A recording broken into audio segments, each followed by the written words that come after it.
Prayer చేసుకున్నాం. పరిశుద్ధుడా, విమోచకుడా, నీ పరిశుద్ధమైన నామాన్ని బట్టి వందనాలు చెల్లించుకుంటున్నాను తండ్రి. అయా రాత్రితో మాకు సుఖమైన నిద్ర ఇచ్చారు. ఉదయకాలంలో ప్రభా ఈ పాద సన్నిధికి వచ్చుటకు నీవు ఇచ్చిన వాక్యాన్ని బట్టి వందనాలు. ఈ వాక్యం చదువుతుండగా ప్రభా మాతో మాట్లాడండి, ఈ స్వరం వినిపించండి, సన్నిధి ఉంచమని ఏసునామములో స్తుతించి ప్రార్థించి వేడుకుంటున్నాను తండ్రి.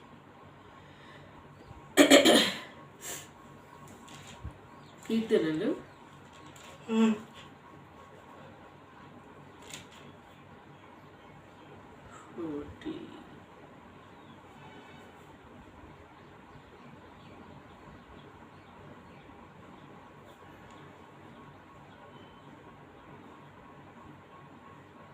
41 41 కీర్తనలు 41.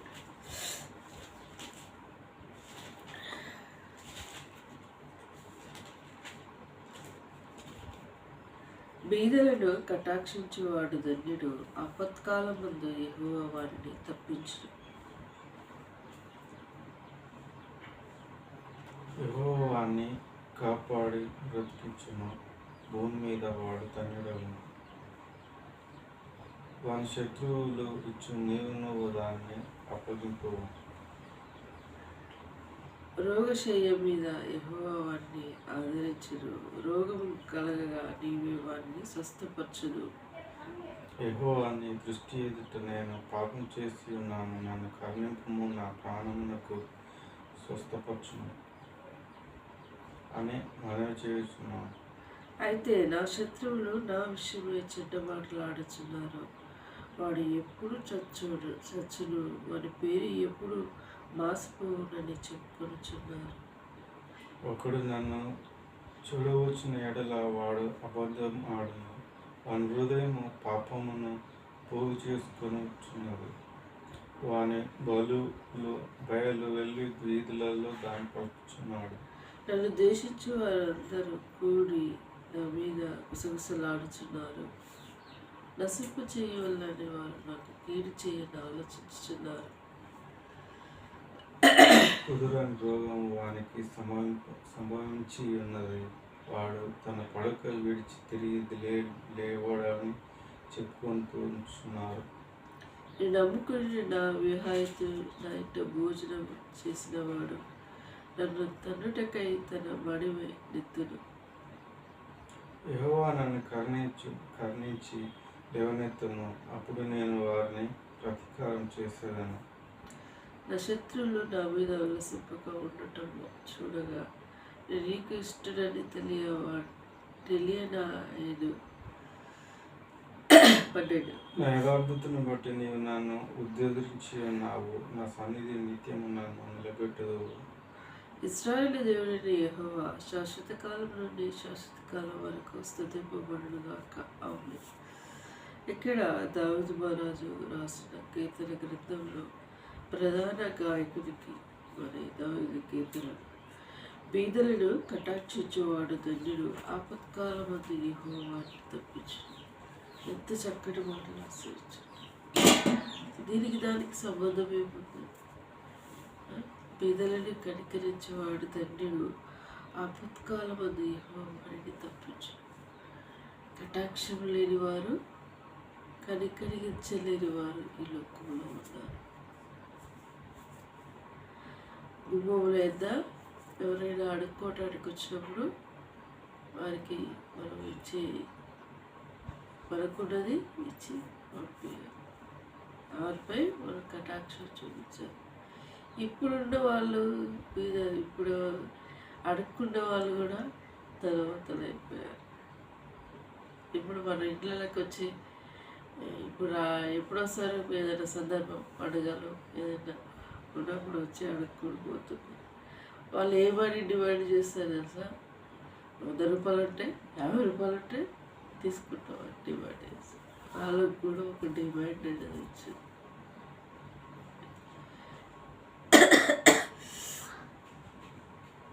గుమ్మం కాడికి వచ్చి అడిగినప్పుడు మనకు కలిగిందో వారికి పడతాం. అది వారికి ఆశీర్వాదం, మనకు ఆశీర్వాదం. కానీ డిమాండ్ అయిపోయింది వాళ్ళకు కూడా. 50 తీసుకుంటాము అని డిమాండ్. అంటే వాళ్ళలో కూడా డివైడ్, మాకు ఇది సరిపో, ఇది సరిపో. బస్ స్టాండ్లో అడుక్కునేటోళ్ళు అబ్బా అబ్బా అబ్బా అబ్బా అబ్బా అబ్బా అని అడుక్కుంటారు. ఇప్పుడు 1 రూపీ, 2 రూపీస్, 5 రూపీస్, 10 రూపీస్. చిల్లర లేని వాళ్ళు ఏం చేస్తుంటారు, లేకపోతే అమ్మాయి కొడతారు. మరి కొందరు ఉండి కూడా వెళ్ళలేని స్థితిలో ఉంటారు.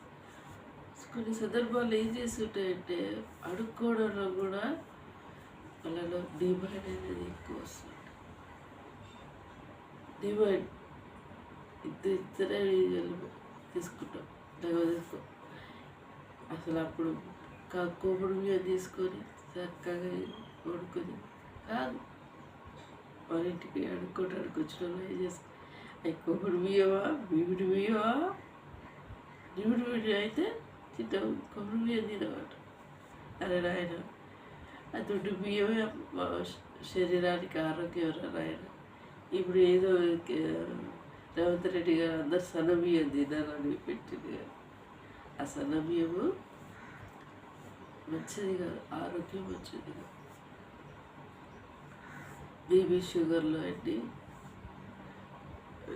చేసి పెట్టేసి అసత్యం తెలియదు. వెనకటం వచ్చి అసలు చిన్నప్పుడు నాకు గుర్తుకుంది, రెడ్గా ఉండేవి రైస్ తిన్నాం, గుట్టొడ్లని అంట.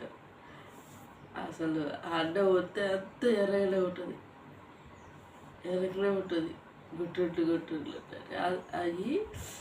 ఏదో ఆశంగా ఏదో అటు పట్ట వేస్తారట, అప్పుడు పండించారు. ఇప్పుడు చూద్దామనే కనిపిస్తుంది ఆ రెడ్ రైస్. కానీ ఈ షాపులలో ఏం దొరుకుతాయి, బ్లాక్ రైస్, బ్రౌన్ రైస్, ఇలాంటివి వస్తాయి. రైస్లో ఎన్నో రకాల వేరే దేశం వాళ్ళు ఎక్కువ పండిస్తుంటారు. మన దేశంలో, మన తెలంగాణలో బియ్యానికి ఎక్కువ డిమాండ్, ఎక్కువ పంట ఎక్కువ. సో అలా అయిపోయింది. దొడ్డు రైసు చాలా ఆరోగ్యం. గంజి రైస్, గంజి బియ్యం, అందులో జిగుడు, అందులో విటమిన్స్, ప్రోటీన్స్ ఎక్కువ ఉంటాయి. సందర్భం ఏంటిదంటే బీదలని కటాక్షించేవాడు దండ్రుడు ఆపత్కాలం ఉన్నది హోమవారిని తప్పించి. బీదలని కటాక్షించేవాళ్ళంట, కటాక్షం లేకుండా అయిపోతుంది. ఇప్పుడు ఏం చేస్తున్నారంటే ఈ జనరేషన్, ఎటువారికి డబ్బు ఉందా లేదా, ఎటువారికి చిన్న చూపు, వాడికి ఇది ఈ ఈ పాపం ఎక్కువైపోయింది. ఇది చిన్న చూపు. మరి మనకి ఇల్లు ఉందనుకో, ఎటు వారికి లేదనుకో, చిన్న చూపు. అక్కడ ఆ చూపులో కూడా చిన్న చూపు, అది పాపం. దట్ ఈస్ పాపం. చిన్న చూపు చూసుకుంటూ మాట్లాడుతూ ఉంటాం. ఇప్పుడు దేవుని దయ వల్ల మనకు సెల్లులు ఉన్నాయి. సెల్లులు లేనప్పుడు మనల్ని చూసి కొంతమందికి గేలు చేశారు. నేను సెల్ కోసం ప్రార్థించాను 8 సంవత్సరాలు. మనం పైసలు కావాలంటే ఒకేసారి ఒక వస్తువు కొనుక్కోవాలంటే ఆ వస్తువుకి మనం అప్పు చేసుకోకూడదు, దానికి సమకూర్చమని అప్పుడు తీసుకుంటాం. నీకోసం కూడా నేను సెల్ కోసం ప్రార్థించాను. 2 సంవత్సరాలు కావచ్చు. తమ్ముడికి కూడా సెల్ కావాలి ప్రభా, సెల్ కావాలి ప్రభా. పైసలు సమకూర్చుకుంటా ఉంటే ఏడు చేయటం ఖర్చు అయిపోతుంది. సెల్ కావాలి ప్రభా, పెద్ద సెల్ దేవుడు నీకు గురించి నీడు తీసుకోవడానికి 2 సంవత్సరాలు పట్టింది. దేవుడి కృప చేత ఇప్పుడు అదే వాడతాం. అంటే ఇప్పుడు లోక సంబంధంగా ఏం చేస్తుంటారు, ఆ వస్తువు కావాలనుకుంటే కథ అప్పు చేసేనా కేవైనా చేసి అది నేను వద్దాలని. అంటే అనుకున్నది కావాలి, కరెక్ట్. మనకు మన దేవుడు మనకు అలా చేయాలి. ఎప్పుడు ఏమి కావాలో ఆయనకు తెలుసు. మన అక్కరలని ఆయన ఎరిగింటాడు. మన స్వయ ఇష్టము ఎక్కడ చూసుకోవాలి, మనం ప్రార్థించుకోవాలి కదా. ప్రభా మాకు ఇది కావాలనిపిస్తుంది, దేవా దయచేయాలి ప్రార్థిస్తే దేవుడు చేస్తాడు. ఇది రేకులతో వేసుకున్న ఇల్లు దేవుడు మనకిచ్చాడు, ప్రార్థన పూర్వకమైన ఇల్లు ఇచ్చాడు. ఎప్పుడు రెండు గదుల పెంకులు ఉన్నప్పుడు ఇల్లు కురుస్తూ ఉంటే ఆ ఇంట్లో ఆ ఇంట్లో పడుకున్నది గుర్తుకుందా ఆ గదిలో అందరికీ. ఇప్పుడు తలా ఒక మంచం అయింది, ఒక మంచం వేసుకునేది నాలో మంచం మీద పడేది, అందరి కింద ఉండేది, ఇడికాడు సమాధి కిందనే ఉండేది, అంత ఇరుకుగా ఉండేది కింద. ఇట్లా అందరూ ఒక సాములు అందరూ పొడుగుతూ పడుకొని వర్షం వస్తే కురిసేది ఇట్లా. అలా ప్రార్థించేది, ప్రభావ మాకు ఇల్లు కావాలి, మాకు ఇల్లు కావాలి, ఎటు కూడా ఇల్లు కావాలి. తెలంగాణ వచ్చినా కానీ ఇల్లు ఇస్తానికి లేదు, ఆయన ఎక్కడెక్కడో చేసుకుంటూ వచ్చింది. ఇప్పుడు అన్ని పడవడి వాళ్ళ కోట్ల ఆస్తి అట్లా తయారైపోయారు. ప్రజలకు లేని వాళ్ళకి ఇస్తే వారికి అది మేలు జరుగుతుందని ఆలోచన కారణం ఏముంది. ఆయన చూడట్లేదు. ఆయన కిందోళ్ళు ఎంపీలు ఎమ్మెల్యేలు ఇది నా పార్టీ ఇది నా ఓడా అటు ఎవడైతే ప్రజాసేవ చేయమన్నాడు అందరికీ వేలు చేసినప్పుడు వాడి మళ్ళీ అన్నింటినీ నిలబడతాడు కదా, అది గ్రహించలేరు. ఎవడి పార్టీ ఎవడో రాలంటే జేబులు నింపుకోవడం, పొట్ట నింపుకోవడం, వాళ్ళ ఆస్తి నింపుకోవడం. ప్రజలు చూశారు ఆ ఇల్లు ఎంత కట్టి విచ్చలవిడిగా నాశనం చేసి పెట్టేసి. ప్రజాధనము నాశనం చేయడం వారికి అధికారం ఇచ్చాడు దేవుడు. ప్రజలకి న్యాయం చేయడం అది చేయరు. మంచోడికి చెడ్డోడికి కూడా నీకు ఓటు వేయడం కూడా అధికారంలో ఉండవు కాబట్టి అదే వారికి ఇవ్వాల్సింది. అది చూడదు. దేవుడు నిలబెట్టాడు, అది నిలుపుకోడు. ఇక నా ఓటే నా ఊళ్ళే నా పిల్లకే తీసుకుంటా అంటే వాళ్ళు చూస్తారు. వాళ్ళు దాన్ని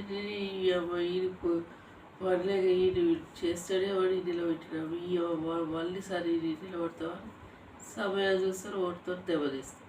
కేసీఆర్ గారిని అలానే చేశారు. ఆయన ఏం ఆలోచించాడు, 2 సార్లు వచ్చినాడు, 3సారిగా నేనే వస్తా అని సంబరపడ్డాడు. పాప సార్ ప్రజలు చూశారు, విద్యార్థులు చూశారు ఆయన చేసే దుర్మార్గ పనులని. ఇళ్ళ కోసం ఎంతోమంది కనిపెట్టారు, ఇల్లు రావట్లేవు. ఇంకేంటిది ఆయన ఉన్న సర్వీస్ మొత్తంలో గవర్నమెంట్ పోస్టులు నింపురాడు. ఆయన వ్యర్థమైన ఇచ్చిన పైసలు పెంచుకుంటూ ఆయన చేయలేనని వ్యర్థమైన కొన్ని పనులు చేశారు. ఉద్యోగం లేని సస్తులు మీరు పీజీలు కంప్లీట్ చేసుకోవాలి, గొర్రెలు కాయడం, బర్రెలు కాయడం. ఇక అంతేకాదు ఏ పని చేస్తే ఏ పని దొరికితే ఆ పని చేసుకొని బతుకు అయిపోయాడు. ఉద్యోగాల పోస్టులు నింపురాడు ఆయన. అంటే ఉన్న స్కూల్ గవర్నమెంట్ స్కూల్ అయినా మూసేసి ఆయన పిచ్చి పనులు చేసుకుంటూ వచ్చి అట్లా వాళ్ళు తీసుకుపోయారు. అలా అన్ని విధాల వాళ్ళు ప్రజలు దెబ్బతిని ఆయన తీసేసి. సో ప్రజాస్వామ్యం ప్రజ వచ్చినాక ప్రజలకు ఏమి కావాలో అది చూసి చేసిన వాడు నిలబడతాడు. దేవుడు వాళ్ళు నిలబెట్టుకుంటాడు. అది గ్రహించారు. మన తెలుగుదేశం మా పార్టీ అయినా ఈ పార్టీ అయితే నువ్వు నిలబెట్టుకుంటావు కరెక్టే. ఎదుటి వారిని కూడా ఆలోచించాలి కదా నాయన, వాడికి ఉందా లేదా అని ఆలోచించి ప్రజల సొమ్మే కాదు, ఇట్లా సొమ్ము కాదు కదా నాయన వాడు చేస్తే అని ఏమంటాడు. అందుకే దేవుడు చెప్పాడు, ఈ శత్రువుని ప్రేమించమంటాడు, హింసించే వారి కోసం ప్రార్థన. ఆ మాట ఎందుకన్నాడంటే శత్రువుని ఈ కాడికి వచ్చినప్పుడు అట ఏదైనా అడిగినప్పుడు ఇస్తే వాడిని ఇప్పుడు తల మీద పోసినట్టు ఉంటుంది. ఇది ఈ సందర్భం చెప్పు, నాకు అవసరం ఉన్నది నీ కాడికి వచ్చినప్పుడు అడిగినప్పుడు నువ్వు ఇస్తే అదే నేను ఏమంటా వాడికి నేను వేయకుండా నాకు ఇచ్చిండు రావు కృతజ్ఞత భావం వాడికి వస్తుంది, నీకు సాటిస్ఫాక్షన్ అనేది ఉంటుంది. ఈ రెండు పొందుకోరు. నేను ఎదిగిస్తా నా అందుకే దేవుడి మాటలు ఉపయోగించి రాజ్యం వెళ్ళిన వాళ్ళు ఉన్నారు, గమనించగా. అందుకే దైవజనుడు ప్రవీణ్ ప్రోగరాల గారు వివరించుకుంటూ చెప్పారు, ఇందిరాగాంధీ పరిపాలనకి ఎలా వచ్చిందనుకుంటారు ఈ బైబిల్ని అని చెప్పారు. చక్కగా చెప్పాడు. ఈ బైబిల్ మాటలు శత్రువును సహా ప్రేమించబడాడు, హింసించే వారి కోసం ప్రార్థన ఈ మాటలు ఇందులో ఉన్నాయి ఉపయోగించి వాళ్ళు రాజ్యాలు ఒక గాంధీ గారు ఒక చెప్పకూడదు రెండు చూపించు. ఆ మాట ఎక్కడుంది? ఈ బైబిల్లో ఉంది. అన్నీ దైవ మాటలు, ఈ దైవ మాటలు ఉపయోగించే రాజ్యం వెళ్ళారు. అంత చక్కటి మాట, అంత దైవముఖమైన మాట. ఇలాంటి చక్కటి మాటలు ఏ గ్రంథంలో లిఖించలేదు, లేదు, స్పష్టంగా లేదు. అందుకోసమే చక్కటి మాటలు ఇందులో లిఖించబడి. అదే మీదరిని కటాక్షించేవాడు ధన్యుడు, ఆపత్కాల మధ్య వారిని తప్పించినని దేవుడు వాక్యంలో సెలవిచ్చి ఉన్నారు. ఇంకా దేవుడి మాటలు ఎన్నో ఉన్నాయి. ఎంత చక్కగా ఈరోజు ఒక మాటతోనే దేవుడు అయితే శత్రువు దావీదు మహారాజు జీవితంలో శత్రువులను ద్వేషిస్తున్నారు. ఈయనెప్పుడు వస్తాడో అని గుసగుసలాడుతున్నారు. నన్ను ద్వేషించేవారు నా మీద గుసగుసలాడుతున్నారు. 5వ వచనం, అయితే నా శత్రువుడు నా విషయం చెడ్డ మాటలు ఆడుచున్నాడు, వాడు ఎప్పుడు చచ్చును, వాడి పేరు ఎప్పుడు మాసిపోవుడని చెప్పుకొనిచున్నాడు. చూసావా, దావీదు మహారాజు జీవితంలో కూడా అనుభవంలోనే వచ్చింది ఆ మాట. ఈయన ఎప్పుడు చేస్తాడో ఈయన పేరు ఎప్పుడు మాసిపోతుందో. మనకు కూడా ప్రజల్లోకి వెళ్ళినప్పుడు మనపై మీరు చిక్కుపడిన వాళ్ళు దూషిస్తారు, నువ్వు సావగానే ఈయన పేరు ఎప్పుడు మాసిపోతుంది. దావీదు మహారాజు జీవితంలో కూడా అలాంటి అనుభవంలోకి వచ్చాడు. చక్కటి మాటలు. అందుకే భక్తుల చరిత్ర జీవితాలు మన ముందు వచ్చాయి. వాళ్ళ అనుభవాలు మన ముందుకు వచ్చాయి. మనకి ఇందులో లేని ఏమి మన జీవితంలో జరగట్లేదు. దేవుడు ముందే రాసి వచ్చాడు. అందుకే వచ్చాయి బైబిల్ మాట బంగారు మాట.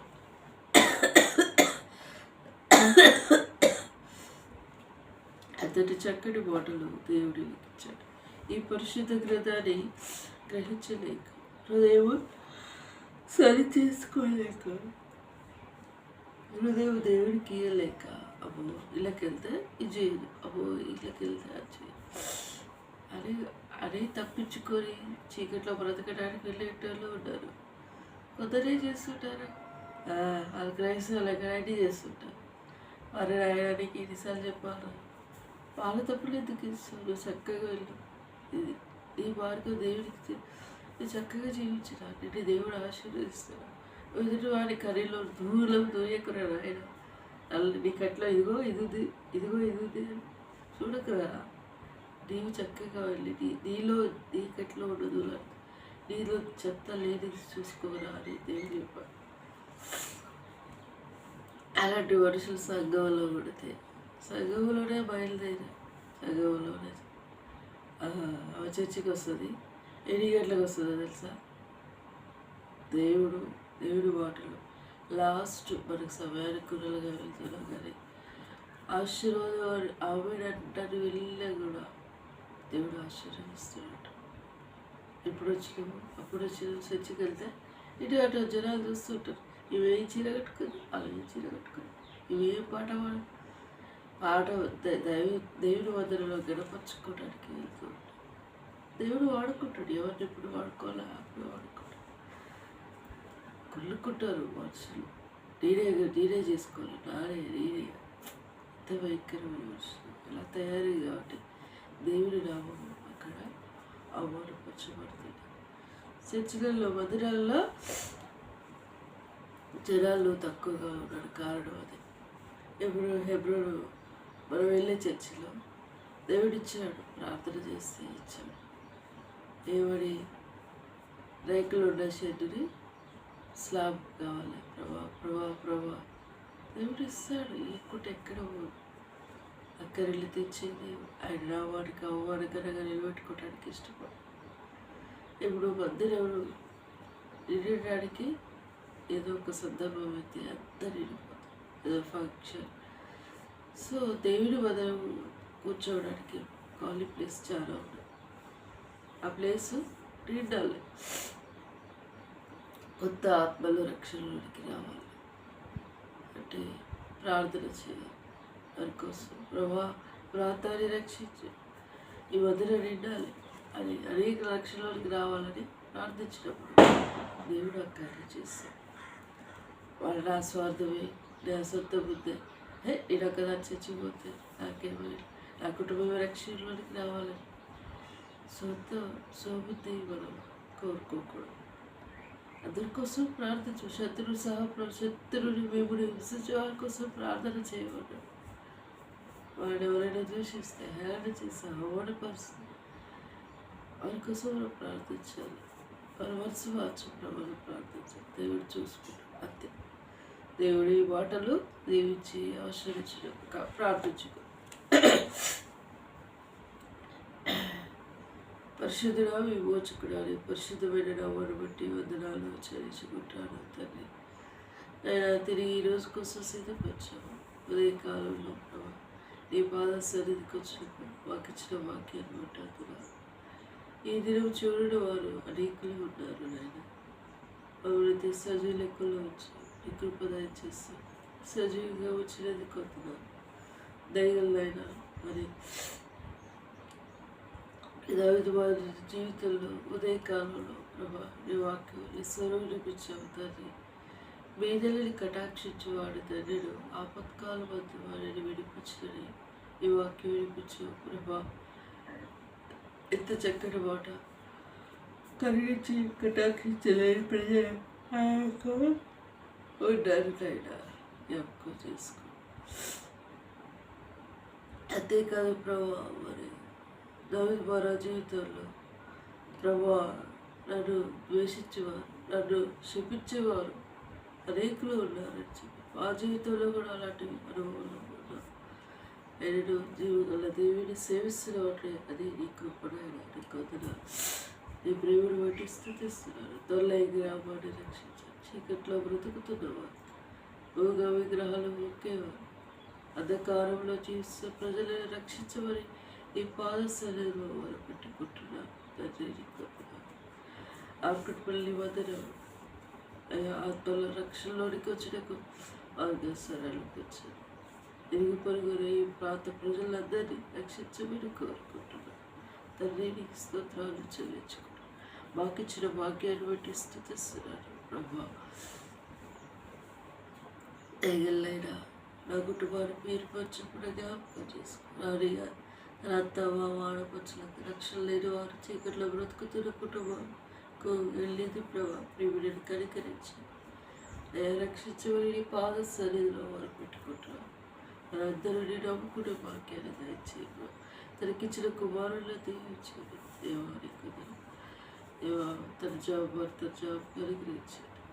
ఈ రోజును కూడా జ్ఞాపకం చేసుకో. ప్రియుడ జాబ్ కోసం కనిపెట్టిన కృపాద్వారం తెచ్చండి. వీడికి సహాయపడని నీ పాద సన్నిధిలో ఎత్తిపెట్టి ప్రార్థిస్తున్నాను. కావ్యపడం స్టడీ పూర్తవుటకు వీడిని దీవించండి. జాబ్లో నిలబెట్టండి. వారి అక్కరలు తీర్చండి. భవిష్యత్తు ప్రణాళిక ఏర్పరచండి. ఎంతవరకు చేసిన వేలును బట్టి స్థుతిస్తున్నాను. ఆ విషయంలో కూడా జ్ఞాపకం చేస్తాను. ఈ రోజున జ్ఞాపకం చేసుకో ప్రభా. ఆ విషయంలో మరణాన్ని పాద సన్నిధిలో ఎత్తిపెట్టి ప్రార్థిస్తున్నాను. ఇచ్చిన వాగ్దానం పరిపూర్ణ నెరవేర్చు. ఇదిగో నా దూతను నీకు ముందుగా పంపుతున్నాను. ఇచ్చిన వాగ్దానం నెరవేర్చండి. ప్రభా భవిష్యత్తు మ్యారేజ్ విషయంలో మార్గం సరళపరచండి, సమకూర్చండి. ప్రభా నిశ్చితమైన ఆయన జరిగించండి, సమకూర్చండి. వివాహం అన్ని విషయంలో ఘనమైన జీవితాన్ని ధరింపచేయమని కోరుకుంటున్నాను. ప్రభా ప్రధాన వచ్చే మహిమని దృష్టిని తగిలించుకుని ఖచ్చితంగా ప్రభా గృహంలో సంతోషాన్ని నింపండి. యూఎస్ఏ ప్రభుజనం, బెంగళూరు ప్రభుజనం నీ చిత్తం నాకు స్పష్టంగా అయ్యా నీ వాక్యంతో నాతో మాట్లాడు ప్రభా. నీ చిత్తమైన ఆయనలో జరిగించి ఈ గృహానికి నడిపించమని ప్రార్థిస్తాను. సమకూర్చండి, సంతోషాలు నింపండి ప్రభా. తమ్ముడి విషయంలో ప్రార్థిస్తూ మార్గ సరళపరచండి. బిడ్డ విషయంలో నిశ్చితం బయలుపరచండి.